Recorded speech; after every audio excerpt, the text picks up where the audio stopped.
लेखक Robert Kiyosaki द्वारा लिखित रिच डैड पुअर डैड एक ऐसी ही किताब है जो अमीरी की सोच रखने वाले लोगों का मार्गदर्शन करती है। यह बुक हमें बताती है कि लेखक ने कैसे रिच डैड से फाइनेंशियल ज्ञान प्राप्त किया और आज वह किस मुकाम पर पहुंच गए हैं। यह बुक हमारे साथ उसी ज्ञान को भी साझा करती है जो अमीर लोग अमीर बनने के लिए उपयोग करते हैं। जो भी व्यक्ति पैसे का उपयोग करता है उसके लिए फाइनेंशियल ज्ञान जरूरी है। तो हम सभी पैसे का उपयोग करते हैं, तो यह जरूरी है कि हम फाइनेंशियल ज्ञान के महत्व को समझें और जीवन में उतारने का प्रयास करें। वित्तीय शिक्षा का महत्व फाइनेंशियल शिक्षा पैसे से पैसे बनाने की एक कला है जो हम वित्तीय ज्ञान को बढ़ाकर सीख सकते हैं। यह इसलिए जरूरी है क्योंकि हम पैसे का उपयोग करते हैं। गरीबी फाइनेंशियल ज्ञान के अभाव में पैदा होती है। लेखक का मानना है कि फाइनेंशियल ज्ञान स्कूल कॉलेजों में नहीं सिखाया जाता है, इसलिए हम पैसों से चीजें खरीदना तो सीख जाते हैं लेकिन पैसे से पैसे बनाने का विज्ञान नहीं सीख पाते हैं। लेखक इस बात को जानते हैं कि हमारे स्कूलों में फाइनेंशियल शिक्षा का ज्ञान नहीं दिया जाता है, इसीलिए वे वित्तीय शिक्षा के ज्ञान को स्वयं ग्रहण करने की इच्छा जागृत करने पर जोर देते हैं।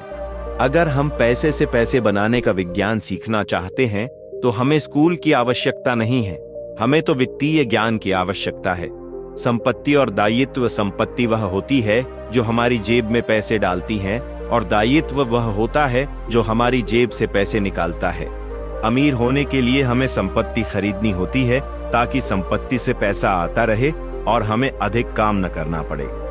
संपत्ति और दायित्व के बीच अंतर समझना इतना ही आसान और इतना ही मुश्किल भी है जैसे मध्यम वर्गीय लोग उन चीजों को संपत्ति मानते हैं जो असल में दायित्व होते हैं। मान लेते हैं हम अभी एक घर खरीदने में सक्षम नहीं हैं, लेकिन हम लोन लेकर घर खरीदते हैं और उसमें रहते हैं, तो यह दायित्व होगा क्योंकि हमें लोन चुकाने के लिए काम करना पड़ेगा।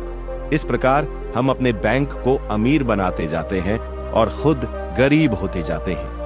लेखक बताते हैं कि संपत्ति और दायित्व के बीच अंतर समझने के बाद हम दायित्व को भी संपत्ति बना सकते हैं। यह ज्ञान हमें फाइनेंशियल बुद्धि देती है।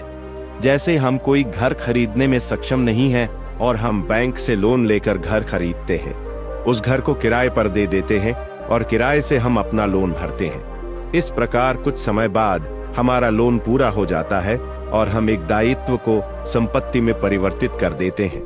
निष्क्रिय आय की शक्ति। लेखक निष्क्रिय आय के स्रोत के बारे में बताते हुए कहते हैं कि हमें ऐसी संपत्ति इकट्ठी करनी होगी जहां हमारी होने की आवश्यकता ना हो, जैसे बॉन्ड, स्टॉक, रियल एस्टेट और भी कई निवेश के क्षेत्र हैं जहां हमारी होने की आवश्यकता नहीं होती है। कहते हैं कि नौकरी करने से कोई अमीर नहीं बनता, हमें निवेश के बारे में जानकारी होनी चाहिए। अगर हम सोचते हैं कि दिन रात काम करके अमीर बन सकते हैं तो हम गलत हैं। लेखक का कहना है कि जब तक हम निष्क्रिय आय पर ध्यान नहीं देंगे तब तक हम फाइनेंशियल सफलता प्राप्त नहीं कर सकते। लेखक का कहना है कि हम अगर पैसे के लिए काम कर रहे हैं तो करते रहिए, लेकिन उन पैसों का इस्तेमाल ऐसी संपत्तियों को खरीदने के लिए करें जिसमें हमारी होने की जरूरत ना हो। निवेश के ऐसे अनेक साधन हैं जिनमें हमें प्रतिदिन काम करने की आवश्यकता नहीं होती है, जैसे बॉन्ड, स्टॉक और रियल एस्टेट जैसे अनेक साधन हैं। इसमें ऐसा भी नहीं है कि हम निवेश करने के बाद इन्हें भूल जाएं। इसमें भी समय की आवश्यकता होती है, लेकिन हमारी नौकरी से बहुत कम समय लगता है। कैलकुलेटेड जोखिम। लेखक हमें जोखिम के बारे में बताते हुए कहते हैं कि हमेशा निवेश करने से पहले यह जान ले कि इस निवेश के न चलने से कितना जोखिम हो सकता है और क्या हम उतना जोखिम उठा सकते हैं। इसके बाद ही किसी निवेश में अपनी मेहनत की कमाई लगाने के बारे में सोचे। अगर हम जोखिम तत्व को नजरअंदाज करके निवेश से पैसा बनाने के बारे में सोच रहे हैं तो हम लंबे समय में मार्केट से हार जाएंगे, क्योंकि कहते हैं कि जोखिम वह होता है जो हमारे सब कुछ जान लेने के बाद भी बच जाता है। जोखिम हमारे पैसे की हानि के साथ साथ हमारी मानसिकता को भी नुकसान पहुंचाता है। कुछ लोग सोचते हैं कि वे कुछ पैसा गवा देने के बाद भी मार्केट में दोबारा से आ जाएंगे, लेकिन वे यह नहीं सोचते कि उनकी मानसिकता पर इस चीज का क्या असर होगा। जोखिम वह है जो सफल लोगों को सफल और असफल लोगों को असफल बनाता है। जो लोग सफल होते हैं वे अपने जीवन में जोखिम के महत्व को समझकर उसका उपयोग करना सीखते हैं। लेखक बताते हैं कि बहुत कम जोखिम लेना हमारी धन निर्माण की यात्रा में बाधा बन सकता है, क्योंकि भाग्य अक्सर साहसी लोगों का ही साथ देता है। सीखने के लिए काम करें। लेखक का कहना है कि हमें सीखने के लिए काम करना चाहिए ताकि हम सीखकर और अधिक पैसा बना सकें। जो लोग पैसे कमाने की इच्छा रखकर काम करते हैं वे अपने काम से कुछ भी सीख नहीं सकते। लेखक बताते हैं कि जो व्यक्ति ज्ञान की खोज करना बंद कर देता है उसके मस्तिष्क में अज्ञान घुस जाता है, क्योंकि बदलते हुए संसार में अगर हम यह सोच रखते हैं कि हमने सब कुछ सीख लिया तो इतना तय है कि हम अपनी सफलताओं से नीचे उतर रहे हैं। लेखक बताते हैं कि सफलता के लिए ज्ञान की खोज आवश्यक है। ज्ञान की खोज उतनी ही जरूरी है जितनी हम पैसे की खोज कर रहे हैं।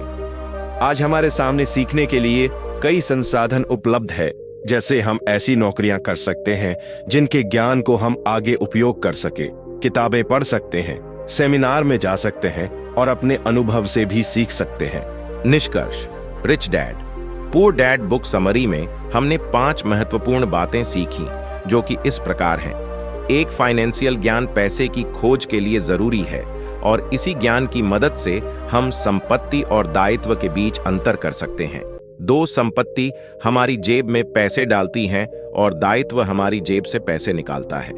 3, संपत्ति हमें पैसिव इनकम बनाकर देती है और दायित्व हमारा पैसा ले जाता है। 4, रिस्क मैनेज करना हमें बड़ी सफलताएं दिलाता है। 5, निवेश लगातार सीखने वाली एक प्रक्रिया है। इसमें हम जितना सीख सकते हैं उतनी सफलता प्राप्त कर सकते हैं।